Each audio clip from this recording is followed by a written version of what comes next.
Dynamite was a show. It was on the air. Everybody was watching for Tony Khan's big announcement, even though it kind of got spoiled several hours before.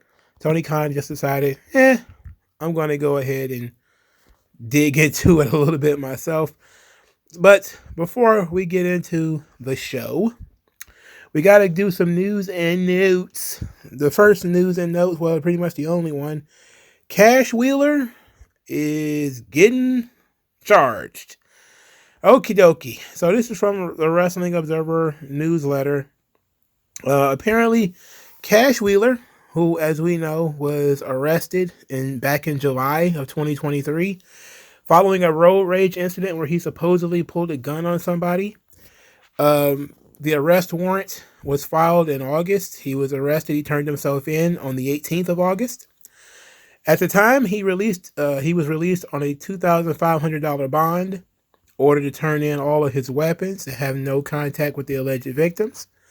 At this point, on February the 1st, it was announced that prosecutors are deciding to move forward, and he's going to have a hearing February the 20th. The maximum amount of time he could get in prison is 5 years or 5 years probation and a $5,000 fine, which is applicable to all first-time offenders. Wheeler, of course, has yet to speak openly on the matter. Nobody's talking about this because everybody's too busy talking about the Vince McMahon disaster, The Rock and Cody and all this stuff. So the situation involving Cash Wheeler has slipped under the radar, where this guy allegedly flashed a gun at somebody, and he is being arrested. I never really understood road rage as a concept, maybe because I'm not really a driver, but I would imagine everybody that I've seen has been in a road rage incident, they were usually angry before the road rage incident occurred. They were mad about something else, and the road rage was basically just them taking out their already pre-existing anger on somebody else. I definitely could be wrong. I know that there's things that are dangerous that occur in road rage incidents, like somebody cutting you off. I saw somebody do that before, making these illegal turns right in front of your car or something like that, might run you off the road and you get pissed off. But a lot of road rage incidents are people who are already in a bad mood. So I wonder if that was the situation here, that he was already pissed off about something, or did this guy, try to run him off the road? Like, I really want to know what Cash Wheeler's reasoning was, if this actually occurred, of course. But I'm hoping he's not going to jail. That would suck. It always sucks for wrestlers to go to jail for stupid reasons. To go to jail because you pulled a gun on a guy is top tier stupidity, I gotta say. So hopefully everything turns out well. Maybe he'll get a sweetheart deal and he'll just pay a fine and call it a day, and not have to go to actual jail, or not have to go to actual trial. Maybe he can get out of this thing. There's got to be 100 ways to get out of this, but I guess it would depend on the prosecutors, and it would depend on the quote unquote victim. All right. Before we move forward, we got one more incident. This also kind of went under the radar. Max Caster. He did the guy from the Acclaimed. For starters, his father passed away. So rest in peace to his father, who was a football player. But he got into some trouble over the weekend. People were pretty upset about him. He went to a wrestling show where he did a rap. And his rap referenced Vince McMahon. He says, "You want to try me on the mic, get a different plan, because I'm freaky with the words like I'm Vince McMahon." And people were not entertained, let's say. And yes, it was the AEW audience that was less than enthused at, the Vince McMahon punchline, like, how dare you make light of this situation. But, he hasn't done this kind of thing on TV in a while. So this is what got them over. What got the Acclaimed over is Max Caster being sort of out of bounds. You never know what he's going to say. And because they've taken his voice away mostly during the Acclaim, they've just been scissoring. That's pretty much it. They don't even do a lot of rapping anymore. This is kind of like going backwards, in terms of doing what the Acclaim has always done, but they are rankling new fans. People are like, he's already been to sensitivity training. What more can you do? It's like, how about nothing? How about not doing anything? This didn't happen on AEW television. It happened at an indie show. If you're upset about him, too bad. It's okay. I think that taking away what made the Acclaim fun has made them pretty dry. And that's probably why they're not used as much on TV. It's like, once AEW gets you to a certain point, they kind of lose interest. And I think the Acclaimed is at that point where they've gotten somewhere. They're in a nice little pocket with Billy Gunn. They're not going any further. And so he figures, indie shows are an opportunity to spread your wings. It's an opportunity to do something different. This is an opportunity for him to do something that he can't do on television, which is reference his Vince McMahon thing. There's really people who want him fired for this. There's no way that I would fire this kid for this. Again, this is just one of those, okay, maybe you've gone a little bit over the line. Just pull it back a little bit. Let's call it a day. Why do we have to jump to the conclusion of firing him? This is not a fireable offense. Even if he crossed the line more than once, it's not a perpetual thing. What was the last time Max Caster pissed everybody off with a rap? It's got to have been over a year ago. Like, give him some grace. He's a young dude. He's, pushing his boundaries. He wants to see how far he can go. Okay, that's too far. Pull it back. All right, that's too far. Pull it back. That's how these things work. That's how these guys learn. You let them do what they do, but you keep up boundaries. I don't even think that what this line is a boundary that he can't cross. Tony Khan has said worse on Twitter when it comes to Vince. So why is people are losing their... I don't understand it. But then again, this is our AEW fans. I don't get them. They're very cancel friendly. They want to get rid of everybody. They're virtually on the verge of being Vince them damn selves. If somebody sneezes in your direction, you're about ready to fire them. Okie dokie. Let's get into Tony Khan's big announcement. Let's do this first before you get into the rest of the show. So Boston Garden, actually, or TD Garden, they actually spoiled it hours before Tony Khan did. So what we got from Tony Khan was a gigantic, bug-eyed loony bird coming on television saying that March 13th, 5 weeks from tonight, they're going to go to Boston for an event they're calling Big Business. And the Big Business show is going to be one of the greatest nights in the history of pro wrestling and all that such. They put out a graphic for the show. It's called Big Business, of course. And Boston was spelled Boston, with the S is being $. So you already know they're teasing Mercedes Moné, aka Sasha Banks, to be on this show. Now, I've talked about that being on this channel before. The unfortunate thing is AEW, all wrestling promotions, one person is not going to change everything. It just doesn't happen. It's not real. Okay? It's not just a matter of, hey, we got this big star on the roster. There's bigger stars than Sasha Banks already on your roster. You don't do anything with them. You don't position them correctly. You don't tell the right stories with them. I see so many people now talking about Tony Khan's renewed interest in reinvesting in the women's division. Apparently, there was another story floating around out there that Camille Breakhouse, who is used to be the NWA Women's World Champion, she now was supposed to go to WWE, and she changed her mind. Psych! She's going to go to AEW. And everybody's like, oh, man, Tony Khan's beating Triple H to the punch with all of these free agents. Like, Okada's going to go there, and Sasha Banks is going there, and Camille's going there, and who else is going to go to AEW? And I just keep saying, you can sign as many of them as you want. It doesn't matter. You remember, what was this 3 years ago? They had Punk, Danielson, and Adam Cole all at one time. Within the same 90 days, all three of those guys came in. They had a short, hot period. Then Adam Cole got hurt. Danielson kept getting hurt. Punk kept getting hurt. Now Punk is fired. Adam Cole is on crutches. And Danielson, my God, does it even matter if he shows up or not? It's not a matter of any individual talent. You can bring in all the WrestleMania main eventers you want. It's not going to do you any good unless your booking improves. And to me, I don't see that the booking has improved.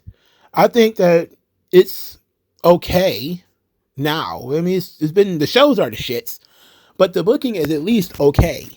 I don't see it taken to the next level. If I were Tony, I would just tell everybody she's going to be there. I know he wants it to be special and he wants to, tell you without telling you, put two and two together. Bro, just fucking tell everybody. Sell as many tickets as you possibly can. Why hold it? Who cares, bro? Who really cares at this point? If she didn't show up at the Royal Rumble, everybody kind of figured she was coming to AEW. Okay. Just bring it out. Tell everybody she's going to be there, but keep a secret what she's going to do or whatever. Do some vignettes. Let her talk about why she's coming to AEW. Let somebody else, respond to her coming to AEW. Build some intrigue. Build a story around it. If she's just going to come out again and wave like a princess, talk for 5 or 10 minutes, wrestle somebody the next week or whatever on Collision or something like that, this thing is going to be dead within a month. And Tony Khan has been doing this over and over again. He never stopped getting good signings. He stopped doing good things with them. This is what happened. All right. So if the end all be all of it is Sasha Banks is not that big of a deal. I know that she has a lot of big fans. I know she's a great talent, beautiful young woman, but she is not one person who is going to change your business that much. Besides the fact that she's female, it just doesn't work. Nobody he has signed has turned his business around as much as CM Punk, and even that didn't last that long. All right, so it's great that Tony Khan is able to land these talent, but you realize that you're not really negotiating on an equal playing field. Tony Khan doesn't just have infinite money, pretty much, but Triple H does not have to actually go after the talent as much as Tony Khan does. He may want Sasha Banks, he may want Kazuchika Okada, he may want Camille, but he doesn't need them. The Performance Center is filled with talent ready to take that spot. And I've said before, Sasha Banks, Mercedes Moné, whatever. She means a lot more to AEW than she means to WWE. All right. The WWE, she'll get right back in her Sasha Banks role. It'll get stale really quickly. But at least she'll be at the top of the card. She don't have to deal with the rest of this stuff. But in AEW, they get to pretend like she's, moving the sun and the earth around. She's making everything in the solar system work. And that's seemingly how they're going to do things. I mean, they're going to build her like they built CM Punk from the looks of things. They're going to try to use her as being another version of CM Punk. And Tony Khan's very excited about that, and I'm very glad for him. Except I don't care. And I think a lot of people are not going to care 2 months in. It's going to be a big night. You may draw a house for that night, but what's it going to look like in 3 weeks? What is it going to look like in 8 weeks? This is a long-term business. You're not paying that girl just once to show up. You're going to be paying her every time she shows up. So you want to make sure the houses are going to be what they should be when she shows up. And I also not a big fan of Tony, of what he did with the Rosie Ogawa situation. He was a little too excited about Rosie Ogawa getting fired from Bushiroad. There was some talk that Rosie Ogawa was blocking Stardom talent from going to AEW. Apparently, Rosie Ogawa has been looking to start his own wrestling promotion. He's going to start a new one because he hasn't been a fan of how Bushiroad is running Stardom. So he's going to do his own thing. I know people running around saying that he was a mole for WWE. He was trying to get talent out of there and into WWE. That's why he didn't want them to work with AEW or whatever the case may be. I don't know what the ins and outs was, but I just know I didn't like Tony Khan being so excited that the guy got fired, you know, because I mean, he's Japanese. So just think of these guys. And I mean, what I mean this, I mean about in all respect, Japanese folks are very hierarchical and they have a healthy respect for the hierarchy. Even if they're uncomfortable, it has to get to a certain point for them to just say, fuck it, I'm out. You know, like before, you know, Pro Wrestling Noah and, you know, New Japan and all that kind of stuff was created, it had to get to a point where guys were just kind of like, fuck this, I'm out of here. You know, because you deal with a certain level of discomfort in Japan as being the guy who is not at the top. And you're supposed to be comfortable and placate your bosses. That's kind of how their society works. So for somebody who has been in the business as long as Rosie Ogawa, 20 years, I think Stardom started in 2011, but he might have been in the business before that. You know, for him to just say, you know, fuck Bushiroad, I'm going to do my own thing, it's got to be pretty bad.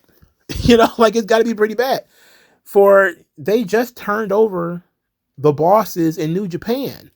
So the boss of New Japan, Obari, he got fired. He's out. And then literally, I think less than a year later, Rosie Ogawa, the boss of Stardom, is out. Tanahashi is taken over as president of New Japan. Julia has left Stardom. Kairi has left Stardom. Other girls are talking about leaving Stardom and joining Rosie Ogawa because he got fired, similar to what's going on with Impact currently. A bunch of people are talking about maybe leaving now that Scott D'Amore's been fired. And you're in a system where something is clearly going wrong. So I don't like that Tony Khan was a little too excited about Rosie Ogawa, you know, getting fired. I was not a fan of that. Now it may work out for him in the long run because you say, well, now you're going to have Sasha Banks and you're going to be able to bring in the Stardom talent and they get to work shows or whatever. And you get to bring them into the Forbidden Door and all that kind of stuff. But I say, well, when they were working with Impact, he had zero interest in bringing in the Knockouts. None. I remember when Deonna Purrazzo was on, you know, in interviews basically begging for, you know, matches with, you know, AEW female talent, and it was not happening. You know, there was no AEW women coming to Impact or vice versa. So I don't believe that all of a sudden Tony Khan is going to have this huge new revelation that women's wrestling draws and it matters, and he's going to bring them all in. Hiring Sasha Banks may incentivize him to spend more money and saying, look at all the money I'm spending on this girl. But I'm telling you, as soon as she comes in and somebody, namely DMD, starts hearing how much money that girl might be making, she's going to be saying, what the fuck? Instant heat, because that's how it works. That's how it works in the wrestling business. Somebody's going to overhear this girl making how much money? And I've been here since the beginning and I'm not making that kind of money.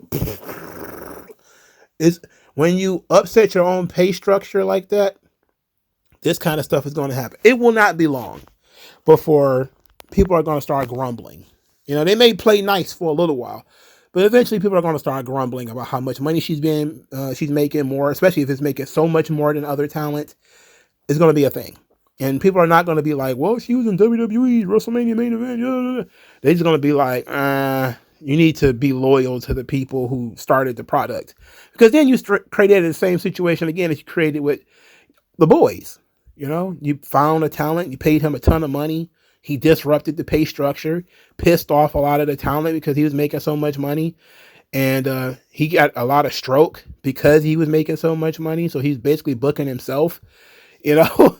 So you're in the same situation with Sasha Banks.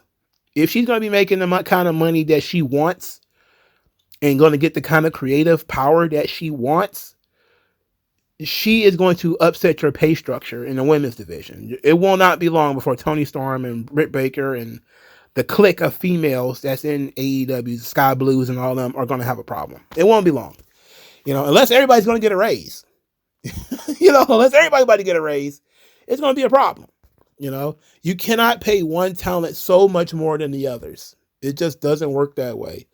They have to be within earshot of each other, and I can't imagine any of the girls in AEW making $1 million.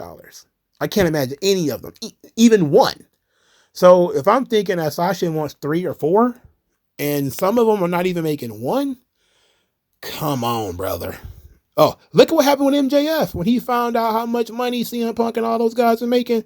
Look what he did. He blew up every fucking thing, he had an attitude. That's what happens when you come in and you're being told that you're the foundation, what do they call them, the pillar and all that kind of shit, but you're not getting paid like it. All of a sudden people got an attitude. They got a problem. And I can see the same thing happen on the women's side. Oh, I'm a 3-time world champion or blah, blah, blah, blah, blah, but I'm not paid like it. It's not fair. It's not right. And all of a sudden it's going to blow up. I hope it lasts longer than I think, but I don't think it's going to last a year before she gets into it with somebody, not just because of her attitude either. It's just going to be a general, I don't like you because you're cashing in on the hard work that we did, making a lot more money than we make. You don't really appreciate this place. You're just looking at it like an ATM, which is in some points it is. It just is. But I hope that Sasha Banks doesn't get hurt. I just hope that she comes in, makes all the money she wants to make, and this whole thing makes her dreams come true. But we're looking at somebody who is not as big a star as she thinks she is. She didn't even sell out the shows that she did in New Japan. And, those were in smaller arenas. So, whatever. It ought to be nice, but I don't really think this is a big deal. Like I said, the big announcement needed to be that AEW was getting a streaming service, a partnership with Warner Brothers, a new licensing agreement, a new agreement when it comes to pay-per-views or something. That's what it needed to be. It did not need to be another wrestler. I cannot imagine you need more wrestlers. I don't think that's going to make anybody happy that you need more wrestlers. You need to assure people that your product is going to be there in 5 years. And you do that by signing a contract saying that you will be there in 5 years. Rather than, I'm going to keep signing all these new talent, but everybody's sitting around like, okay, where's the new TV contract? Where's the streaming deal? Where is all, like Warner Brothers is teaming up with ESPN and they're doing all kinds of sports. Why aren't you involved in that? Like, you're talking about how Triple H is missing out on all these free agents. He ain't missing out on all this cash, though. He ain't miss out on that Netflix deal. How are you not involved when Warner Brothers is teaming up with ESPN and Fox Sports? Like, why are you not on that? That's the question we should be asking. We should be asking, who gives a fuck if Camille wants to join AEW? Honestly, nobody cares. And it's not even disrespect to Camille. It's just nobody cares. She's a talent. She's one talent. Even 2 or 3 or 4 talent, it's not going to make a big difference. It always matters is the creative. But you need an influx of cash. You need to show people that you are investing in the product, or other people are willing to invest in the product. Where are your sponsors? We need to get this thing moving. It needs to be more of a business. But I wish Sasha Banks will. Not Tony Khan, though. I don't care about Tony Khan. After what he went through with Rosie Ogawa, I don't really care about him that much anymore. But I hope Sasha Banks, hope this turns out the way she wants it. This ought to be great for her. I don't know if it's going to be great for television. We'll see. I don't see her matching up with anybody and that really shaking the foundation of wrestling as, Tony Khan thinks. He could bring in anybody. He could bring in Hammerstone, Okada, Camille, Sasha Banks, all of them at one time. I just don't see it mattering in 4 weeks. Look at what happened with the Undisputed Kingdom. You spent a whole summer on that. That don't mean shit today. It is what it is. All right. Almost a half hour in. We finally got to get to the show. Swerve Strickland, Hangman Page go a full 30 minutes. Swerve Strickland wants a 5-minute overrun. Hangman Page tells him to shove it. So this was a successful match. It was too damn long, clearly. There's no reason ever to have a 30-minute match. But it was successful for what Tony Khan was trying to do. What he was trying to do is flip these guys. He wanted to turn Hangman heel, wanted to turn Swerve face. He did that, and he did it successfully. I'm gonna give him an applause for that. That's why I say earlier the booking was okay. Hangman Page was not the favorite coming in. Swerve is. Swerve has been very popular as a heel, becoming a babyface. He set a boundary on himself. He does not want Nana interfering. Nana did not interfere. And then the way they booked the match, they booked it so that Swerve could fight from underneath. They did a spot where Swerve's ankle was injured and Hangman Page is going after the ankle. You got Nana doing the dance to try to motivate Swerve to get back in the ring. Then you got Hangman hit Nana with the chair. Take him out. People are booing him. They're all over him. That stuff was good. The match was entirely too long. They were kicking out of way too much stuff. They were hanging outside the ring way too much. But the storyline worked in terms of how are we going to turn Hangman Page heel. So at the very end, the 30-minute time limit is up. Swerve had just hit his finish right before the bell rang. He asked for 5 more minutes. Hangman Page says, in this match, you had to beat me to become the number 1 contender.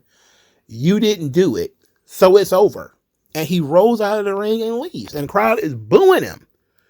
And he's now going crazy, yelling, you didn't beat me. You didn't beat me. You didn't do it. Now, in the rankings, technically they have the same record. Okay? But I guess in the position, Hangman Page was number 1, Swerve was number 2. So by not losing, Hangman did not lose his number 1 spot. I guess that was supposed to be smart on his part. Unfortunately, they still have the same record. Because they're whatever, 0-1, whatever, right? So, Tony Schiavone immediately, Tony Khan says it's a triple threat match at Revolution. And I just sat and was like, that was dumb. That was dumb. It's dumb. Why did you squash this immediately? Why not milk that? Hangman Page is not going to give Swerve a rematch. Make Swerve get him to give him a rematch. That's what you got. How many weeks left? How many weeks you got left? 2, 3, maybe. Add in some collisions. You got many shows left. You could have said that they're going to do another match, no time limit, sudden death on Collision in 2 weeks or whatever. And the winner of that match will face Samoa Joe at Revolution, and then you could have Swerve win that match. That's what I would have done. Because I would have been trying to avoid a triple threat match. And also, from what I'm looking at things, the storyline is you want to get heat on Hangman. Having Hangman be a chicken shit and not want to fight Swerve again is the right move. Okay? Having Swerve be the guy who put boundaries on himself because he wants to earn it. He wants to really prove that he's the guy. The right move. But just giving Swerve what he wants is stupid. Samoa Joe even cuts the promo later that, you're rewarding mediocrity. And I can't help but agree with Samoa Joe. Neither one of these guys should be in the match because nobody won. So you should have a tiebreaker. That's common sense. Samoa Joe says that it's clear that Tony Khan doesn't want him as the champ, but he is. And it's also unfortunate that he's going to make these guys suffer, but he's also going to do that. I hate that this match was 30 minutes, but I saw what they were trying to do, so I'll give it a pass. And they successfully did it, so I'll give them a pass. Toni Storm defeated Red Velvet with an ankle lock. Deonna Purrazzo was on commentary, basically just saying the same thing she has already said, which is that Toni Storm is a completely different person than she knows. After the match, Deonna Purrazzo got in Toni Storm's face. She seemed to be kissing her on both cheeks, from what it looks like. And then Deonna just flicked her face away. I was like, damn, that's kind of cocky for the challenger. Anyway, Luther got in between them, and that was it. You know, this is the great investment in the women's division. Poor Red Velvet. She's been in this company forever. I can't remember a time where I saw Red Velvet win a match. We're going to skip over Orange Cassidy and them because who cares? The Blackpool Combat Club they had a match against the CMLL guys. I just put CMLL guys. Hechicero, Volador Jr., and Mascara Dorada. Now, Mascara Dorada, I thought was Gran Metalik. That's who I thought that was. But apparently, I learned from Lucha Blog, my lisp is crazy, that there's a different guy calling himself Mascara Dorada. So, this is a different guy. It's not Metalik. Okay, fine, whatever. The Blackpool Combat Club win when Claudio cheats. I think he hit the guy in the nuts. Then 3 other luchadors jumped the barricade. I'm like, oh my, they're sprouting out of the fucking ground now, man. It's luchadors all over the place. Who asked for this invasion? Really? Invasion of guys who can't talk. Storyline is not properly booked. I know nothing about these people outside of they're Mexican and they're wearing masks. And they work for CMLL. Like, come on, man. This sucks. This is absolutely, what was that? Royal Rumble 1997.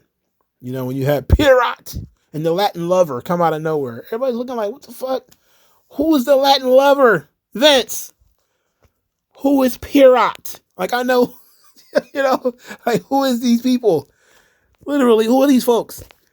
Well, Vince was just trying to do something, just trying something different, I guess. He didn't have any money. He didn't have any guys to bring in. You just bring in the Mexicans. Okay. It was San Antonio, the border town, I guess. All right.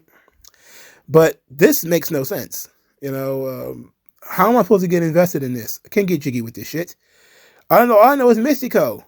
And I know this Hechicero guy because he wrestled Danielson recently. The rest of these guys, I have no idea who they are. One guy was wearing a mask that looked like a dog's head. I'm like, who is this guy? Who are these people? Why should I care about these people? Then other AEW guys come running out to help them. Because even though the Blackpool Combat Club are evil bastards, they're AEW guys at the very least. And that's all that matters at the end of the day. Horseshit. Chuck Taylor got beat up by the Undisputed Kingdom. They did nothing else on this show except beat up Chuck Taylor. So you spent the entire summer, I'm going to keep saying this, putting these guys over, making it seem like they're the biggest stars in the business. They were going to be your big stars. And you've got absolutely nothing for them. Look, I don't care. I honestly don't care if you want to try to say, oh, but MJF is injured.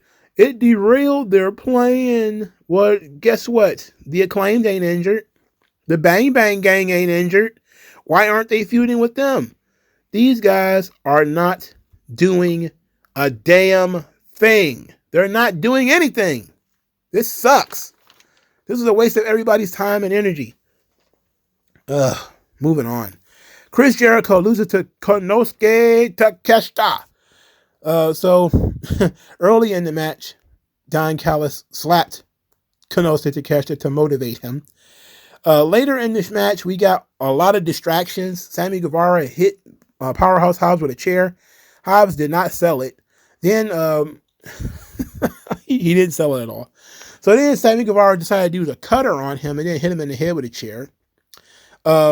They did a top rope Blue Thunder bomb by Konosuke Takeshita only to get a 2 count.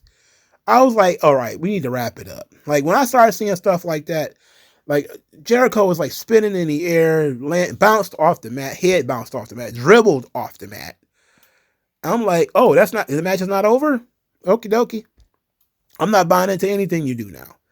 He also almost killed himself on the moonsault too. Whew, it was ugly. So the big finish comes with Konosuke Takeshita being in the walls of Jericho. Jericho then stabbed in the head with a screwdriver because that's back. Takeshita then puts Jericho in the walls of Jericho, and Jericho powers out of it before he's pulled away from the ropes, and then he eventually just taps out because that's sensible. That makes sense. God, no, it doesn't make sense. I'm sorry. it doesn't make sense. I'm sorry. I like Takeshita. I'm looking at this thing and I'm saying, man, there's no good reason for Takeshita to not be the international champion or something right now. It's embarrassing that he's not there. I know that his push was derailed because of Kenny Omega. You got to have plan B. You got to have a plan B. This guy should be doing something meaningful. He should be the TNT champion or the international champion or something. He should be somebody that matters on this show. Especially since you got Don Callis to do all the talking for him. It's great. I don't like the Sammy Guevara stuff. I like that Powerhouse Hobbs no-sold the chair shot at the very least. But he sold everything else, and I didn't care for that too much. Jericho, I know he's got to be breathing a deep sigh of relief that Vince is always in the middle of this shit, because now he can go back on television without having the people yell at him. And people actually cheer for him in this match. I'm pretty sure that sent Nick Hausman, he needed a shower after that. I bet he needed new underwear after that. He needed to bathe in some Tiger Balm after that. I'm pretty sure the burns all over his body just from his skin boiling because people are actually cheering Chris Jericho. I bet Jericho should send Vince McMahon a Valentine's Day gift basket full of strawberries for thanking him for getting the heat off of him. And write an I love you letter. Would you be my Valentine?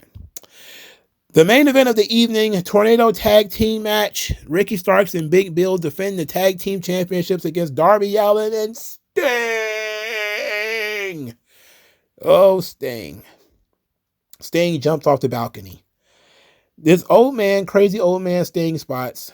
I hated him at first. I'm starting to warm up to him, if I'm being honest. I guess it's the high spot of what he can do.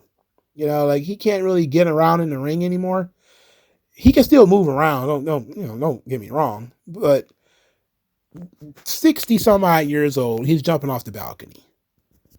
I gotta say, I'm impressed. Every time he does it, it's very impressive. I wish he would stop doing it, but it's very impressive.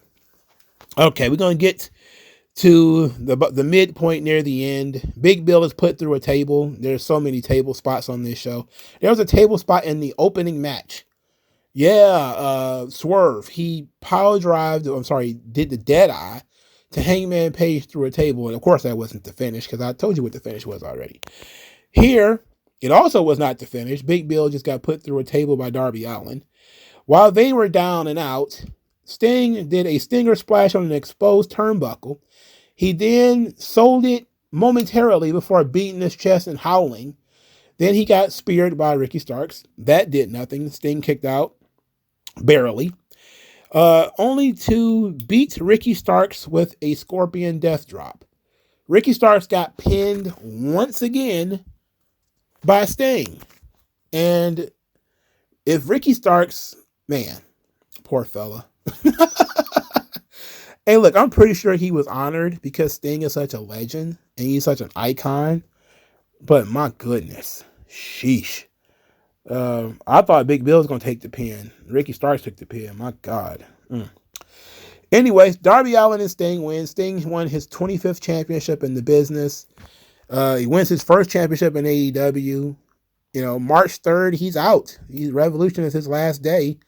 But he got the belts before I figured that was going to happen.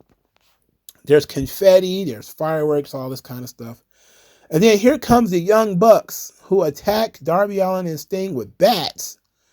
And they bust open Darby Allin and he makes sure to rub his face in their crotch rub his face all in their belly to get the blood all over the white suit. I'm pretty sure Jim Cornette's going to lose his fucking mind off that.